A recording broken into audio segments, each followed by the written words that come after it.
Assalamualaikum warahmatullahi wabarakatuh.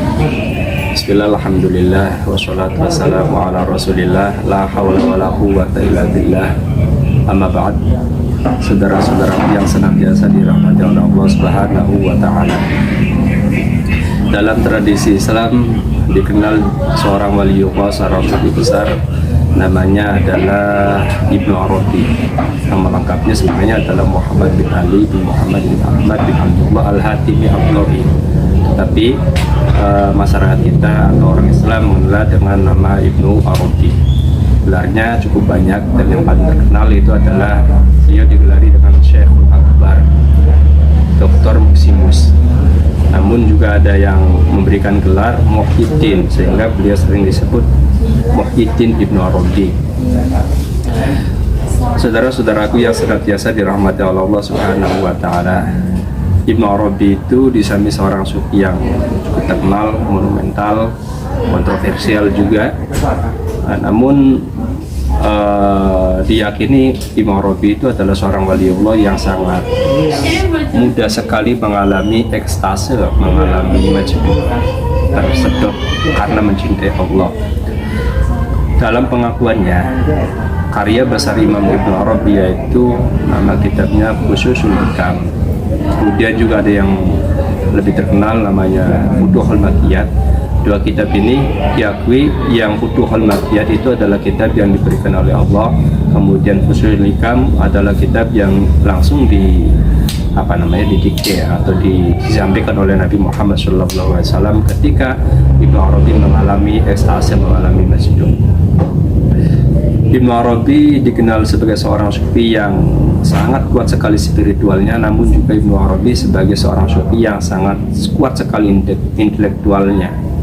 Konon banyak cerita ya, dan ini juga banyak dicatat sampai hari ini kita bisa mendapatkan banyak literatur.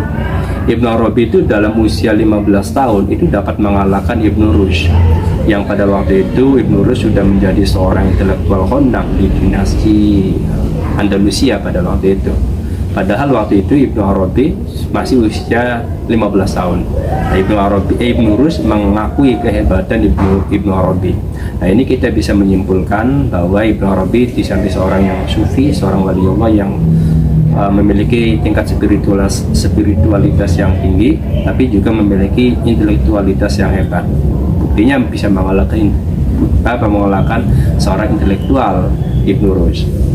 Nah, ada kisah menarik yang pernah dialami oleh Ibnu Arabi, dan ini juga banyak dicatat ya dalam beberapa tulisan tentang Ibnu Arabi. Karena pada suatu ketika Ibnu Arabi itu berjalan, kemudian di perjalanan ada seorang kelompok orang Islam bertanya kepada Ibnu Arabi dengan mengatakan, "Ya Syekh, Anda kan dikenal sebagai seorang sufi, seorang waliullah yang tentu Anda lebih tahu tentang hakikat, tentang Allah, tentang ilmu tauhid, dan tentang agama Islam gitu." Kemudian mereka melanjutkan pertanyaannya dan mengatakan, "Ya Syekh, coba tunjukkan kami kepada kami, Tuhan kami di mana? Tuhan yang kami sembah selama ini posisinya ada di mana?" Kemudian Ibnu Arabi menjawab pertanyaan mereka dan mengatakan, "Hai kawan-kawanku, saudara-saudara, kira-kira begitu dah ya. Tuhan yang kalian sembah itu ada di bawah kakiku." Wah, langsung mereka sontak marah.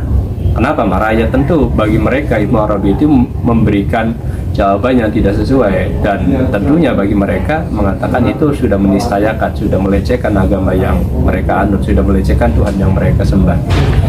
Nah, kemudian mereka marah dan memukuli Ibnu Arabi sampai Ibnu Arabi jatuh sakit, pulang ke rumah. Dan sesuatu ketika Ibnu Arabi meninggal, dan peristiwa ini banyak direkam, banyak diingat oleh anak-anak muridnya. Ketika Ibnu Arabi wafat, beberapa anak muridnya itu menggali jawaban ya, kira-kira kenapa si Ibnu Arabi itu mengatakan hal demikian. Kemudian salah satu dari beberapa muridnya itu mencoba mencari tempat di mana Ibnu Arabi mengatakan hal demikian, dan mencari tanah di mana Ibnu Arabi berdiri saat mengatakan itu. Nah, ternyata ketika anak muridnya menggali tanah yang di mana tempat Ibnu Arabi itu berdiri, di situ di dalam tanah itu ada peti. dan di dalam peti itu ada bongkahan berlian, ada emas, ada harta. Nah, apa kira-kira mana dalam tragedi ini?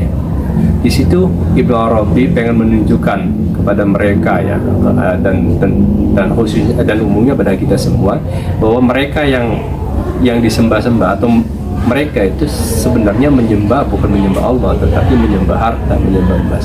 Yang selama ini mereka sembah, yang selama ini mereka tuhankan itu bukan Allah, tetapi adalah harta, adalah emas. Ini bisa menjadi pelajaran bagi kita dan renungan bagi kita. Jadi, jangan sampai Ibnu Arabi ini bukan hanya menjawab mereka, tetapi juga menjawab kita hari ini. Maka mari kita berintrospeksi diri, yang selama ini kita sembah, yang selama ini kita tuhankan itu apa. Jangan sampai peristiwa itu menjawab kita bahwa ternyata kita menyembah harta, kita menyembah dunia. Jangan sampai seperti itu. Semoga apa yang dijawab oleh Ibnu Arabi itu tidak menjadikan jawaban bagi kita semua. Semoga kita menjadi hamba Allah yang senantiasa hanya beribadah kepada Allah Subhanahu wa taala secara murni, secara tulus. Demikian, wallahul muwaffiq ila aqwamit thoriq. Wassalamualaikum warahmatullahi wabarakatuh.